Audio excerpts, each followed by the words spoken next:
I guess I have to introduce myself, but we're going to change our pace a little bit, and we're going to talk about another part of home, and we're going to talk about home at end of life. Have you ever thought about how not to die?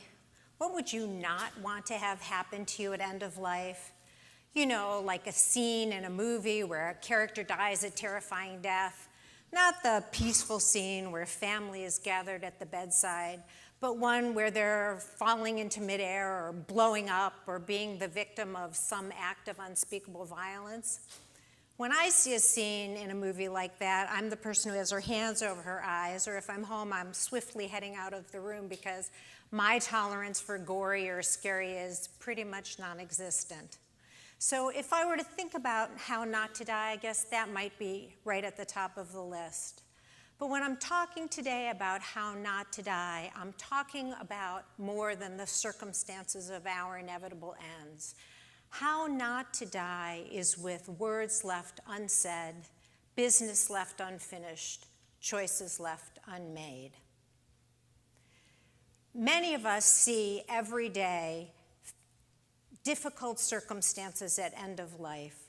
We see families who are estranged, who don't visit even when they're told their loved one is near the end of life, who walk away from the bedside with a brusque, "Tell me when it's over," to our staff. I think that all of us have had the experience of standing at a graveside with our staff and realizing that we're the only ones there, that family is refusing to acknowledge, much less participate. And we've had the opposite experience, when family refuses to accept or acknowledge what they're being told or even witnessing, when they plead with us to do everything, when they believe that time and illness is somehow going to recede and leave their loved one the person that they remember. I just want my mother back, they say. I just want her the way she used to be. We know that time only moves in one direction, that life continues to move forward no matter how hard we try to stop it. I often say that life changes in the space between one heartbeat and the next, a lesson I have learned the only way I think that can be learned, the hard way. One mild December day, not that many years ago, I had spent the day baking cookies to give as holiday gifts.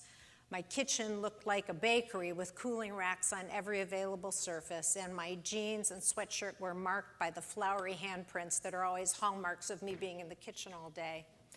My son Charlie, who was 12, and his best friend Ari were, as always, parked in front of the computer in the den. And my husband Tom was standing at the sink trying to get through the pile of dishes and utensils and cookie sheets so that we could create some order and begin the dinner process. The phone rang. I answered it on the second ring. It was my sister-in-law Marcy, and she said, "Are you alone?" Which seemed so strange to me. I said, "No," and before I could ask why, she said without embellishment, "Norm's dead." Norm? My brother? What? I can still remember the sensation of sliding down the cupboards to a seat on the floor.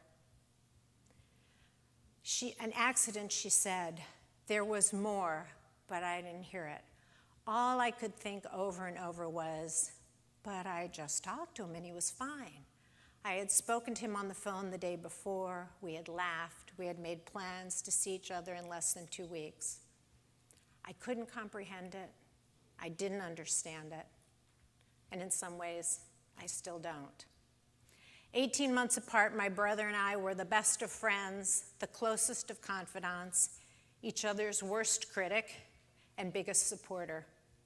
And there were moments and longer when we were angry or frustrated with one another, when we didn't speak even though we could have, when we didn't connect even though we were the only family each other had left. I am grateful that when Norm died, we were in a good place with one another. On the morning of 9/11, I spent hours anxiously trying to reach him on the phone.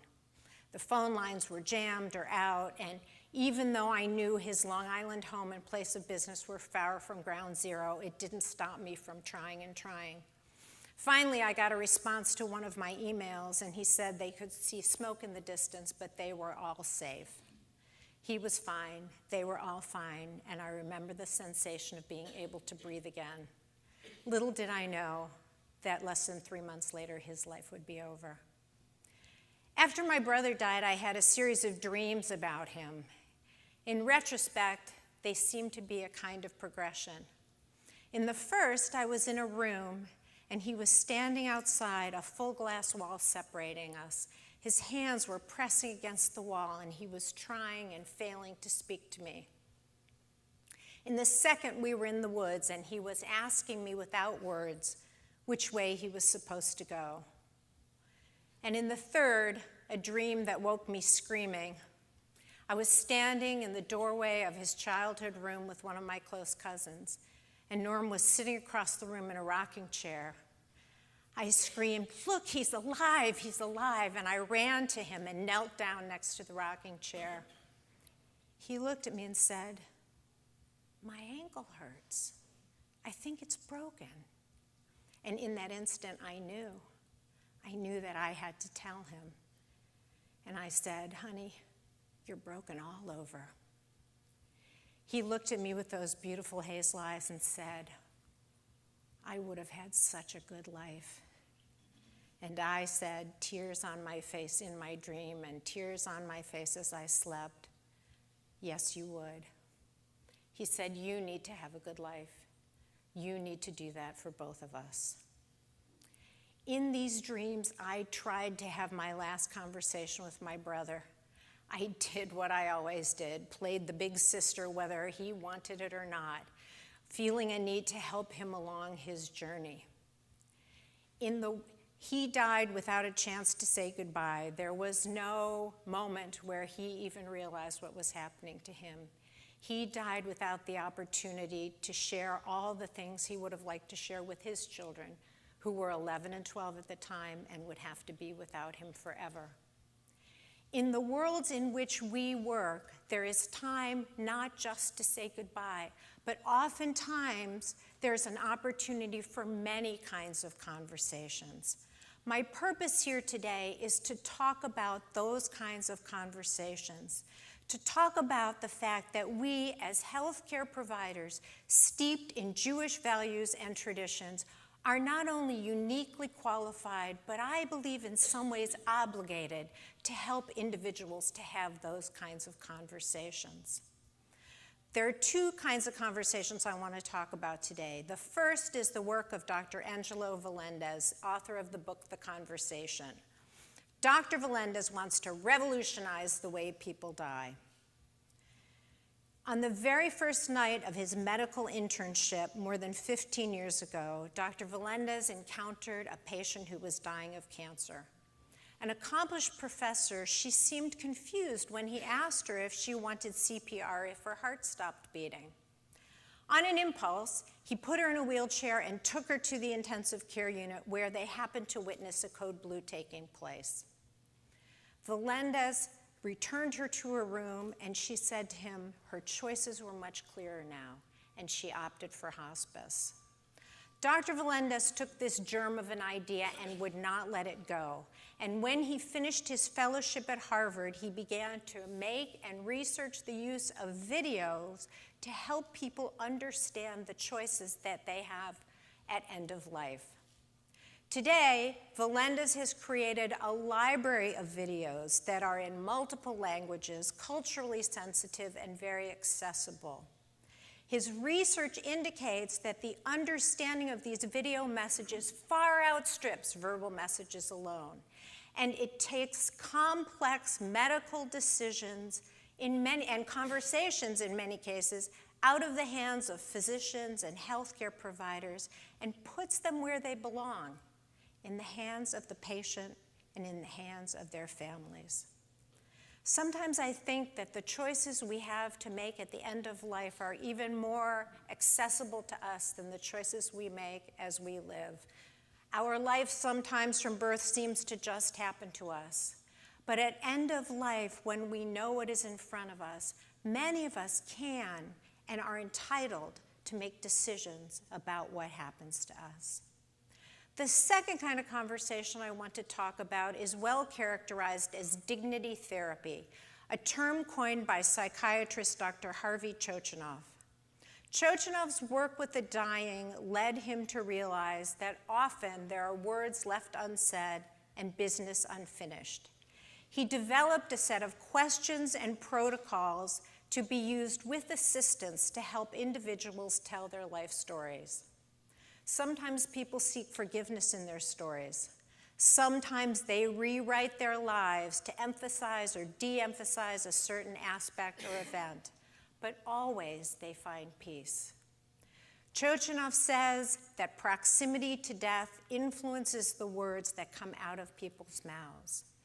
Through dignity therapy, he gives people the opportunity to assert themselves, to determine how they would like to be seen, and to create a lasting memory of their lives, their feelings, and their unique individual reality. What if each of us were to take some aspect of these kinds of conversation back to our lives and our organizations? What if we helped people to make choices? What if we helped them to tell their life stories? We stand at funerals and shovel dirt onto a fresh grave, and we talk about it being the final gift we can give someone because it's a gift that cannot be repaid. I think there is a greater gift that we can give. I think there is a greater gift in broadening the way we see end of life, in the way we help people to experience those last days. Our theme today is home, and we've talked about home in many different senses. Certainly what we do in all of our settings is about creating home, creating that safe space, creating a nurturing environment. I believe that broadening that end-of-life experience, I believe that in giving people choices and opportunities, we truly create an even greater home, not just for our residents and their families, but also for ourselves. I told you when I began about my brother's death.